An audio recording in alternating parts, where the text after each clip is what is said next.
Today is day 80 of 100 random acts of kindness. So, as for the hospital last night, I had a pretty big day today, planned initially, and so I was showering last night so that sometimes the mornings aren't great for me. So, in preparation for showering, my shower's kind of segmented now. Sometimes I wash my hair separately than the actual shower.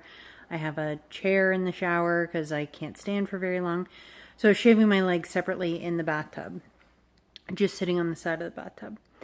And I just kind of, with my hand, just felt something. And I thought it was like a bug bite. And I felt, and I thought, oh God, that's not a bug bite. What the hell is that? And so a few things kind of popped into my mind. So when I was at my mom's last week, I had woken up in the middle of the night in this excruciating pain, like big leg cramp. And it woke me up and it lasted, I don't know, 3 minutes or so. Oh, it was so painful. And then it kind of went away and I thought, I don't know. Like everything dehydrates me. I try to drink a lot of water. Maybe it was dehydration. I didn't think about it a lot, to be honest. And so I went back to sleep. And now I've got a lump kind of in the same spot. And I lost a friend a couple weeks ago who about 6 weeks ago said to me, do you know you can get a blood clot in your leg behind your knee? So all these things are kind of rushing in. I've been in the car a ton, going long stretches. Saturday I sat in the same position for about 9 hours, just back and forth. And I have 2 fractures in my hip, so I'm not terribly mobile. So to me, everything is pointing to blood clot. So I go lie in bed, and I laid beside Keith, and I said, oh, I just felt a lump. And I said, I want you to look at it. So he does. He said, yeah, I can see what you're talking about. I can feel it. I said, does it look, it's kind of in a weird spot, so I couldn't really see. And I said, does it look discolored? And he said, well, it kind of looks bluish. And I thought, shit, that's what it says it's going to look like if it's DVT. So we kind of both look at each other and we talk each other out of going to the hospital all the time. Whether it's a side effect or a symptom or, okay, well, we'll call the hospital in the morning. Like we constantly are, should we go to the hospital? And then decide. This one was not much decision. It was like, okay, everything's kind of pointing to this. We have to make a decision. And we made a decision quickly. So we go into the hospital. And I am not seen for almost 6 hours. I totally realize that it's a triage situation, that I'm not, everybody feels like their priority. But it did seem very strange because there were people who were in bar fights. Well, they got seen and they got to go home. And I mean, the only thing dividing us are curtains. Like it's kind of like a stall with a curtain. So you hear, why are you here? And then you hear the explanation. And you know what? There are things that aren't said that, you know, people's history and stuff. I'm not saying that I was more important than everybody, but I had to be not the lowest on the totem pole. I don't know what happened. Apparently there was one doctor between 2 and 6 and all this crazy stuff. So anyway, we got there at 10 at about 4. No, we got there at 10:30 at about 4. The doctor comes in. And so I just explained everything and said, listen, we were told that if there's ever a fear of a blood clot to come in, that's what we're doing here. Keith's trying to sleep on a plastic chair. I'm trying to sleep on the bed that is about this thick, and with a broken pelvis, that's not happening. So we were both just over it really quickly. So at 4 o'clock, luckily we know how to do this. We had a bag packed. We had phone chargers. We had apples. We had water. We had, I had EMLA on because I knew there'd be blood work. So we were prepared, but unfortunately it did take a really long time to even be seen. Anyway, so okay, we need to do blood work. There's a blood test that we can do. And I thought they were going to do an ultrasound, but no, there's a blood test that they can do. So they run the blood test and I said, can you run my hemoglobin too? Like I just feel my legs are just like jello. Like I can't do anything. Yep, that's no problem. So they do the hemoglobin and I hit 77, which isn't a good number to be at.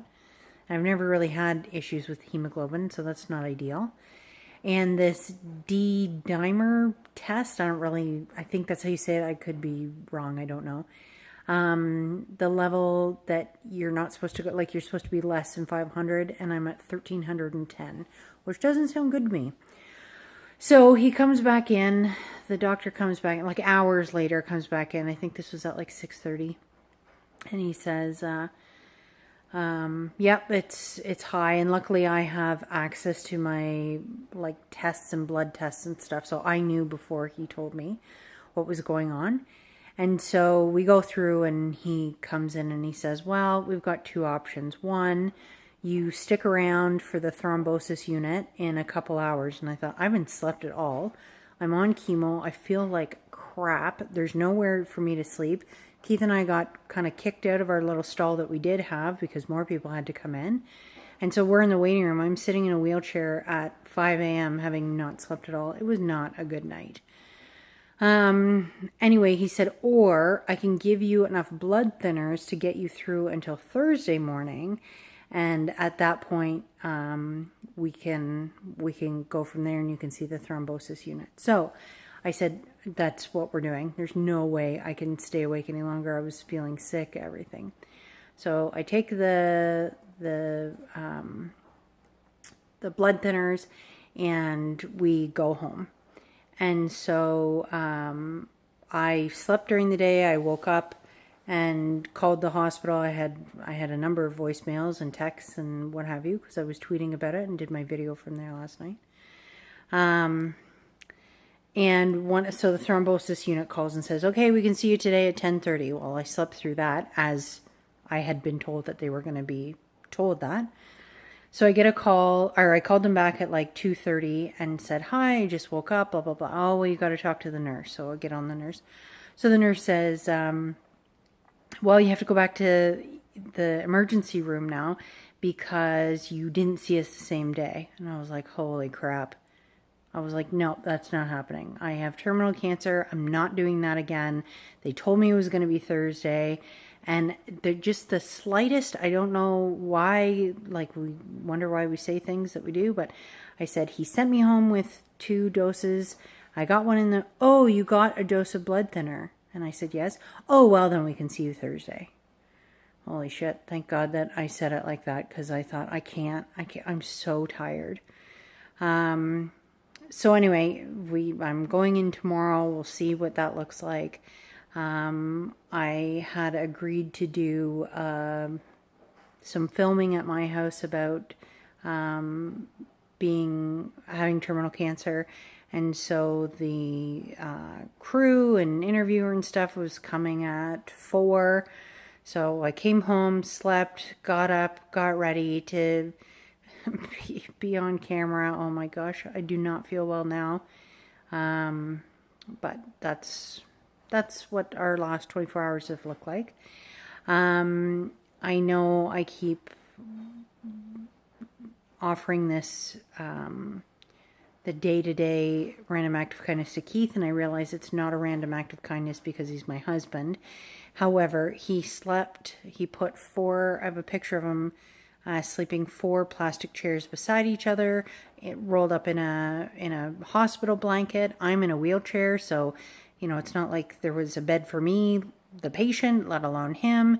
And I know that it's maybe assumed that spouses are going to do this, but it's not. I've heard of so many marriages and relationships falling apart because of cancer, and I do not question it one bit now. It's not a matter of try harder.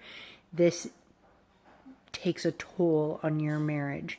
And anybody who's sick can attest to that. It is just insane. And I don't know, I've said this before, I don't know what I did in a previous life to deserve Keith.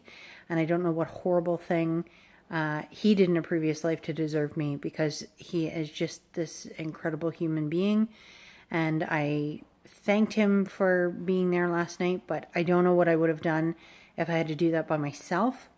I know my fear would have been through the roof, and having him there just makes me less scared. He held my hand during the blood work, obviously. Obviously because I'm psycho, not obviously because it's expected of him. He's just a wonderful human like that. But the random act of kindness goes to him. He stayed up all night with me to hear the news. We have this thrombosis appointment tomorrow, and I know he'd fight anybody to be at that appointment, so he's coming with me tomorrow morning. It's just ridiculous how this illness just time and time again tests us, and I don't know why we're surviving and others don't. I mean, we have a fantastic foundation and we're very open with each other, and I do give credit to the two of us, but I know wonderful people who have their marriages have fallen apart, and I don't think any reason of their own. Like, I think it's the stress of this disease is just absolutely insane. I am exhausted. I don't even know. I think 9 o'clock, 9:30. I haven't had a stitch of food. And so Keith is out grabbing us some subs, just because I should probably eat something. I could quite easily go to bed, but I've got a million medications that all say take with food. I don't think chemo is the best idea to have on an empty stomach. Anyway, etc., etc. So my random act of kindness goes to my husband again, because he is just this insane human who continually signs up for this crap. Like, for me, I don't have any choice. I can either deal with these things or not, but the cancer's happening in my body and these side effects are happening for me, whereas Keith does have a choice, and he continually chooses to be by my side and be incredibly supportive, and he's 1 in a million. He's 1 in a billion, to be honest. I'll talk to you tomorrow.